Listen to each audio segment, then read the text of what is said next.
Welcome to Get More Happy. We invite you to journey with us as we find ways, big and small, to get more happy in your life. It's Elena and Jessie. Welcome to Get More Happy. We are talking about how ignoring a problem doesn't mean it just goes away. So there's a lot of things in life. We have a great capacity to lie to ourselves and maybe to avoid things as humans, not we.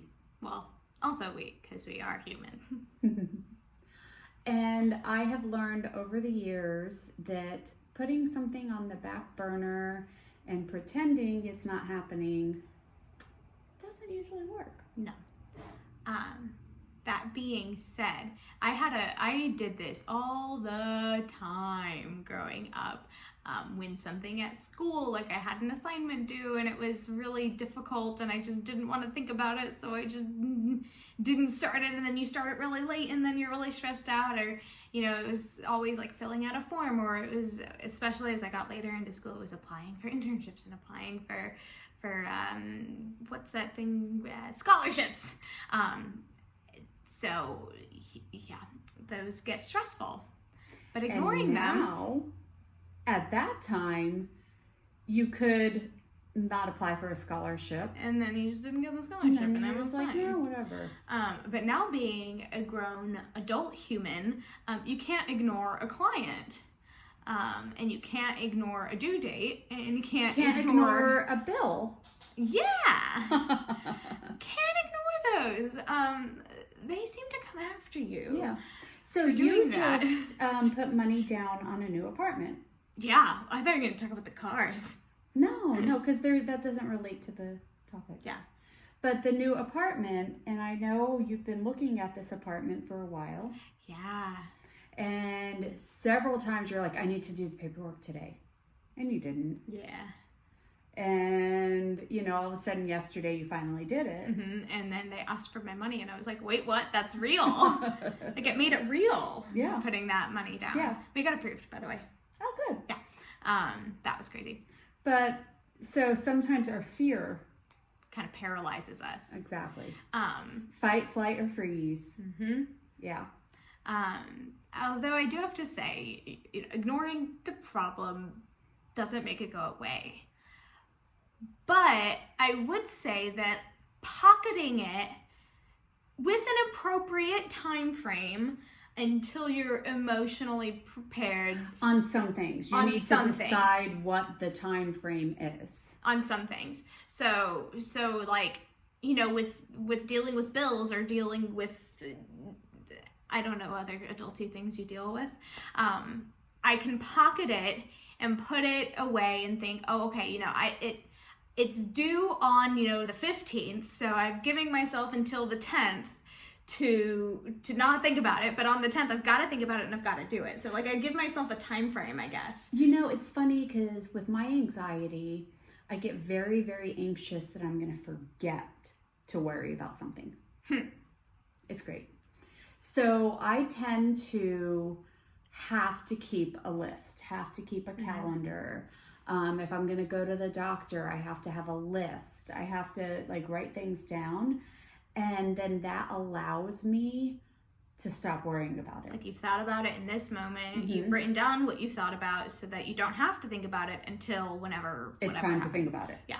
Or even on a calendar, it's maybe something like, okay, I need to put a note to myself to pay it on this date. So now I don't have to think about it and I can put it away. Yeah. Or people like Becca deal with it differently. Yeah. And I can't speak exactly for her, but I just remember growing up, with due dates for school, you would think about them and you would say, hey, Becca, you've got that thing due. And she would be like, I know. And she would just get really anxious and really angry when somebody else tried to tell her when to deal with it. Yeah, she just got diagnosed with ADHD and anxiety. She did. So maybe that had something to do with it. I know, but I'm just saying she copes with it in a different way. Yeah, which she might change again. Right. It needs to be on her time frame. which I guess is the same thing as what I just said. You did just say that. It's just my brain versus her brain. Exactly. Yeah. Exactly. And so there are some things that maybe you can appropriately put off. Yes. And then there's other things that you can't. Yeah. So we talk a lot here about physical health, mental health, and things like that, right?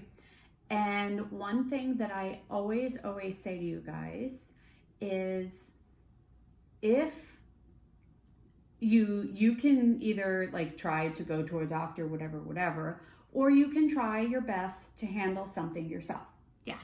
You so know? like for my thyroid. Yeah. That's a good safe example. That is a good. I was having thyroid issues. I was tired all the time. I wasn't performing properly, and went to the doctor, and the doctor was like, "You have thyroid problems. You can be on this thyroid supplement. It will help you out until it doesn't until it's not enough."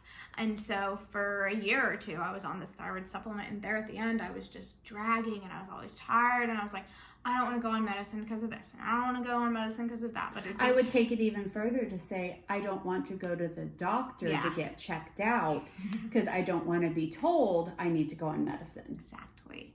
How'd that work for you? Not too great. I kept getting more tired and kept having problems.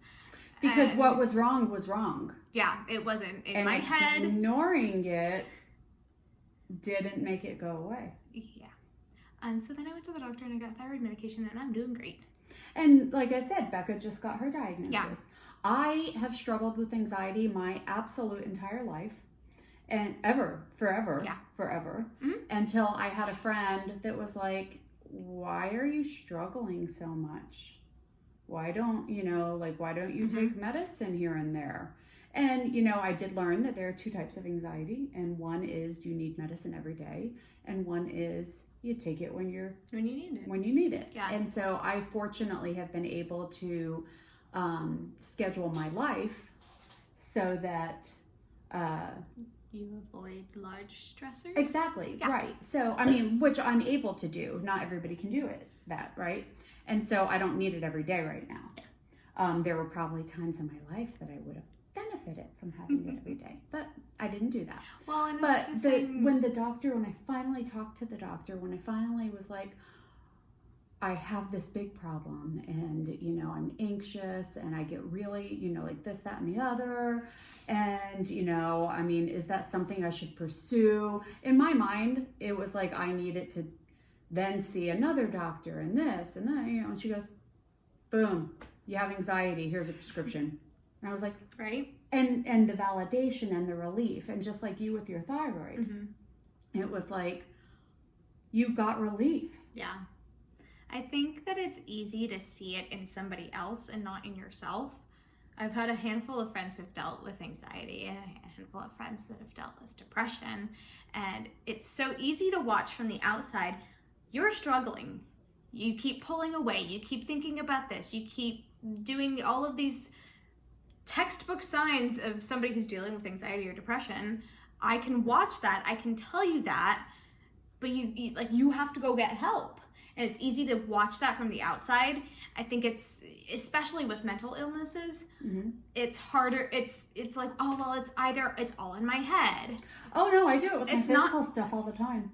I'm diabetic. I do it with that all the time, too. Yeah. I do it with pain. I do it with everything. Gabe. He had to go to the doctor to check out all of his joints have been hurting all of the frickin' time.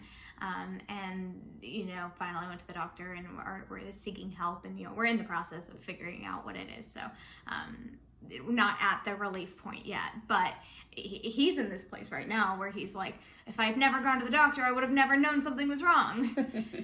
Yeah. Which is false, because something's wrong. You're hurt all the time.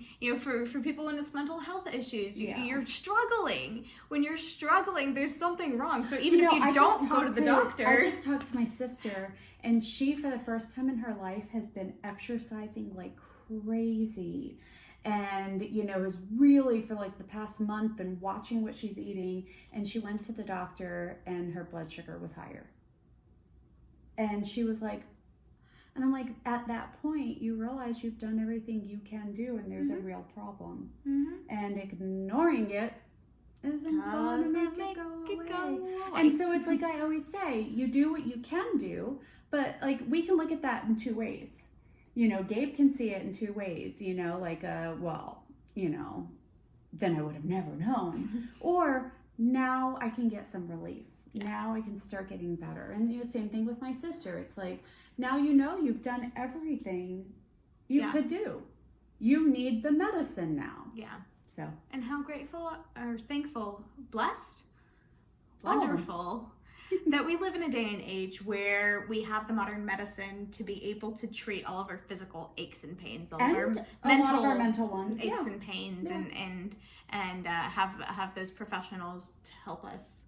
So the way. This is your sign. This video is your sign that if you have something that you've been putting off, go do it. Go fix it. Something that you know is a problem. Go make that appointment. Go make that appointment. Go get the help. Go get what you need.